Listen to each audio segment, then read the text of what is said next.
نحمده ونستعينه ونستغفره ونؤمن به ونتوكل عليه ونعوذ بالله من شرور أنفسنا ومن سيئات أعمالنا من يهده الله فلا مضل له ومن يضلله فلا هادي له ونشهد أن لا إله إلا الله وحده لا شريك له ونشهد أن سيدنا ومولانا محمدا عبده ورسوله صلى الله تعالى عليه وعلى آله وصحبه وبارك وسلم.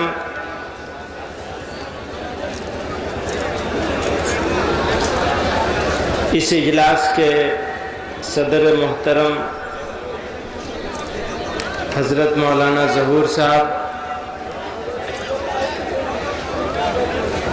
جمعیت علماء اتر پردیش کے جنرل سیکریٹری اور اس اجلاس کے کنوینر حضرت مولانا قاری شوکت علی صاحب، مجلس استقبالیہ کے صدر یوسف قریشی صاحب،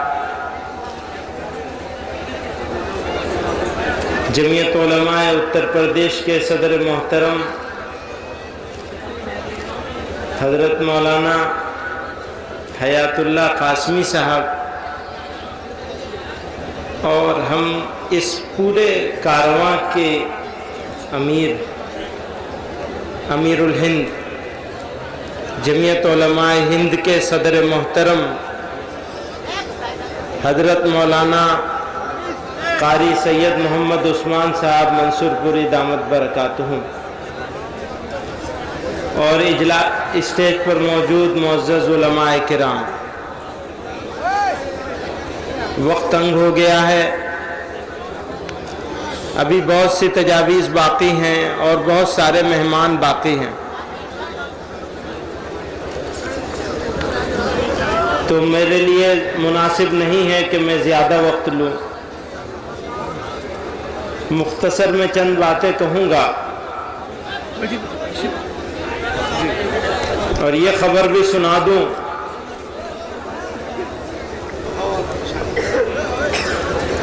کہ حضرت مولانا سید ارشد مدنی صاحب دامت برکاتہم بھی تھوڑی دیر میں تشریف لانے والے ہیں۔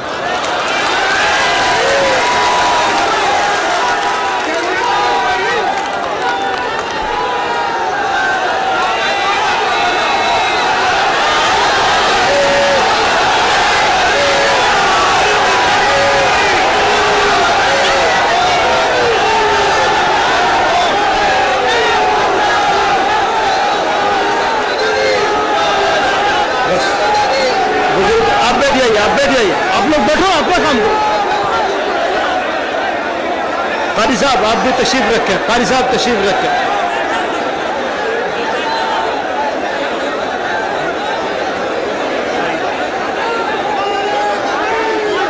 بزرگوں اور بھائیوں، بھائی آپ بیٹھ جائیے نا، قاری صاحب آپ بیٹھ جائیے، ابھی بیٹھ جائیں گے، سب بیٹھ جائیں گے۔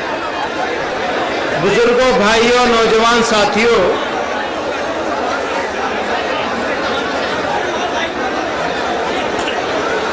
آج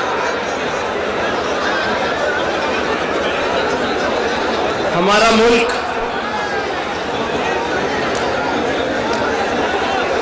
اور ملک میں موجود حکمران لوگوں کو بیوقوف بنا کر اقتدار پر قبضہ جما بیٹھے، لیکن اگر اتفاق سے بیوقوف بنا کر قبضہ جما بھی لیا ہے تو اس غلط فہمی میں نہ رہے کہ وہ قبضہ ان کا باقی رہے گا،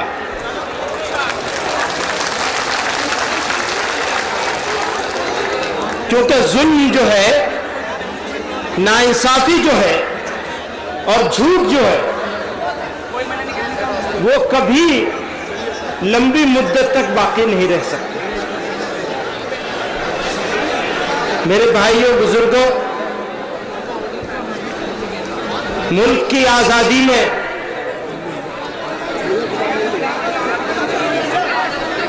علماء کرام کا جو کردار رہا ہے. سنو، سب سے زیادہ گڑبڑ تم کر رہے ہو. تمہارا کام نہیں، تم بیٹھ جاؤ گے تو سب ٹھیک ہو جائے گا. تم ہی بیٹھ جاؤ دوسروں کو بٹھانے کے بجائے. ملک کی آزادی میں مسلمانان ہند نے قائدانہ کردار ادا کیا اور علماء کرام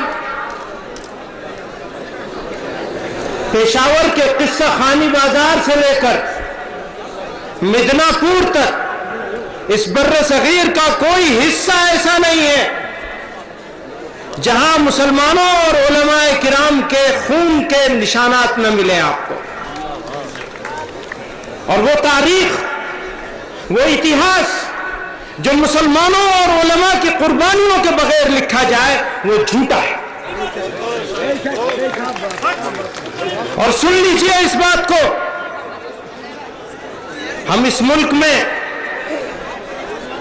بائی چانس انڈین نہیں ہے، اتفاق سے ہندوستانی نہیں ہو گئے. دوسرے لوگ بائی چانس انڈین ہیں، انڈیا کا مسلمان بائی چوائس انڈین ہے. ہم نے ہندوستان کو اختیار کیا، ہمارے پاس موقع تھا، ہم جا سکتے تھے. جو لوگ ذرا سی بات پہ کہتے ہیں نا کہ انہیں وہاں بھیج دو، انہیں سب کو وہاں بھیج دینا چاہیے، وہ اسی قابل ہے کہ وہاں رہ جائے.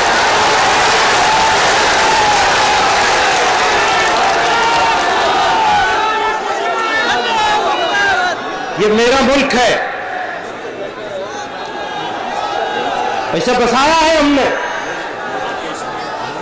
کتنا سنہرا نعرہ تھا، اسلام کے نام پر چیز بن رہی تھی، لیکن بھارت کے مسلمانوں نے، ہمارے بزرگوں نے اسلام کے نام پر بننے والی چیز کو اختیار نہیں کیا، اس بھارت کو اختیار کیا، اس ہندوستان کو اختیار کیا، اس ملک کو اختیار کیا.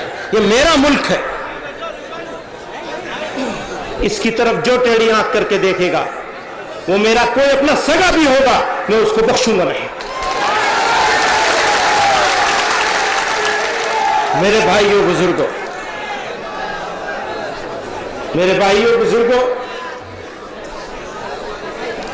یہ سوچ، جس سوچ کو لے کر یہ جماعت آج آپ کے بیچ میں موجود ہے، جس کو جمعیت علماء کہتے ہیں، یہ صرف مسلمانوں کی بات نہیں کرتی ہے. یہ اسلام کے عین نظریے اور اسلام کے عین حکم کے مطابق انسانیت کی بات کرتی ہے، انسانوں کی بات کرتی ہے. انسانوں کو مذہب کی بنیاد پر بانٹنے کی بات نہیں کرتی ہے، بلکہ انسانیت کی بنیاد پر جوڑنے کی بات کرتی ہے. سب کچھ ہو سکتا ہے، سب کچھ برداشت کیا جا سکتا ہے، لیکن ہم کو یہ منظور نہیں ہے کہ اسلام کے حکم کے خلاف کوئی کام کیا جائے. مسلمان ہر چیز برداشت کر لے گا، لیکن اسلام کی مخالفت مسلمان کو منظور نہیں ہے.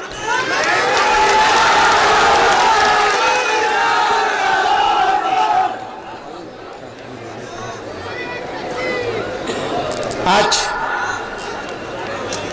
مسائل دو طرح کے ہیں. ایک مسئلہ ہے اسلام کا اور دوسرا مسئلہ ہے مسلمانوں کا. ہم لوگ، توجہ ہماری، زور ہمارا، طاقت ہماری مسلمانوں کے مسئلے پر ہے، اسلام کے مسئلے پر نہیں. مجھے بتایا جائے مسلمان بڑی چیز ہے یا اسلام بڑی چیز ہے؟ اگر اسلام اونچا رہے گا تو مسلمان کبھی نیچا نہیں رہ سکتا، اور اگر خدا نخواستہ اسلام نیچا ہو گیا تو مسلمان کبھی اونچا ہو نہیں سکتا.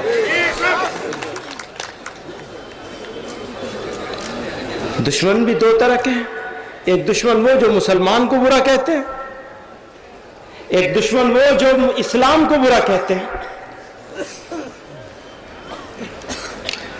اور ایک دشمن وہ ہے جو دکھنے میں مسلمان ہے لیکن اس کے عمل کی وجہ سے اسلام بدنام ہو رہا ہے. زیادہ خطرناک کون ہے؟ جو اندر کا ہے وہ خطرناک ہے، یا جو باہر کا ہے وہ خطرناک ہے؟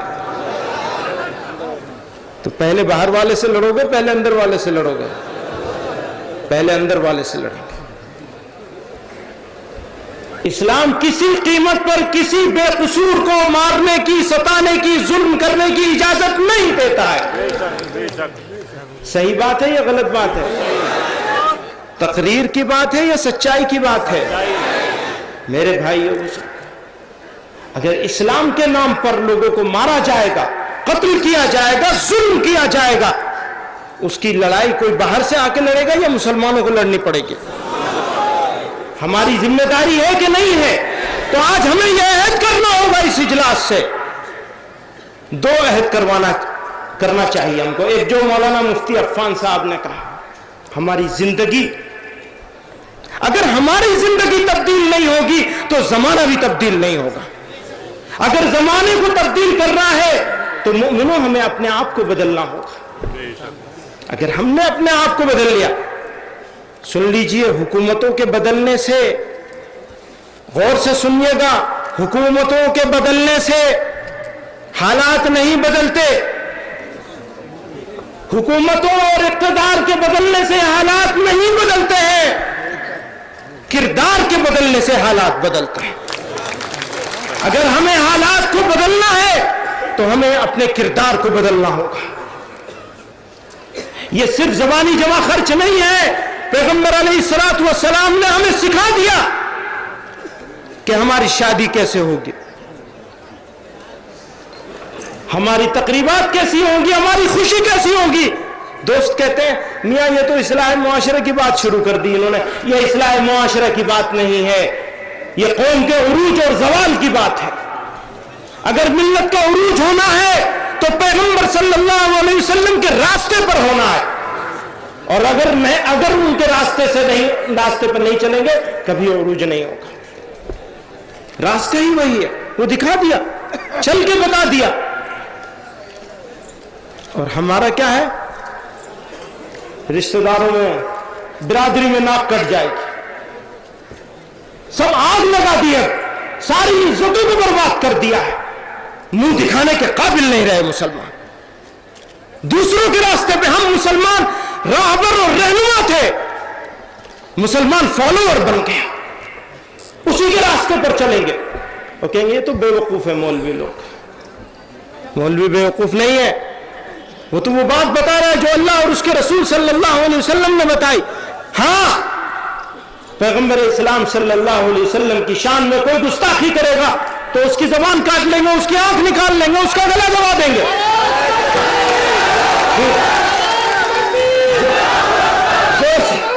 لگانے کو خوش ہوں گے، جس راستے کو چھوڑا گیا وہی راستے میں چلیں گے۔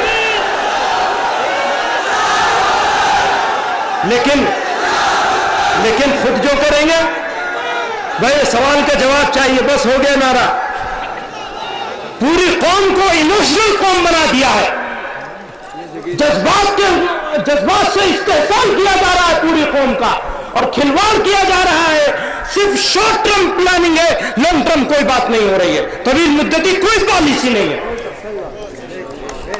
ہم خود اپنے ہاتھ سے اسلام اور پیغمبر اسلام کی گستاخی کرتے ہیں، روزانہ ان کی سنتوں کو پامال کرتے ہیں، ان کے احکامات کو اپنے پیروں تلے رونتے ہیں، ہمیں شرم نہیں آتی۔ دوسرے کو کہنے کی ہمت صرف اس وجہ سے ہے کہ ہم نے ان کا راستہ چھوڑ دیا، تیار نہیں ہے سننے کو، بات کرنے کو تیار نہیں ہے، مرنے مارنے کو تیار ہے، لیکن سیدھے راستے پہ چلنے کو تیار نہیں۔ ابھی مارنے کی بات کرو تو جوش ہے، سیدھے راستے پہ چلنے کی بات کرو تو دائیں بائیں دیکھنے لگتے ہیں کہ یہ کیا غلطی ہو گئی، یہ مولوی صاحب کہاں سے آ گئے، پلے پڑ گئے، مصیبت آ گئی، بلا وجہ یہاں آنے کے بارے میں سوچ لیا تھا۔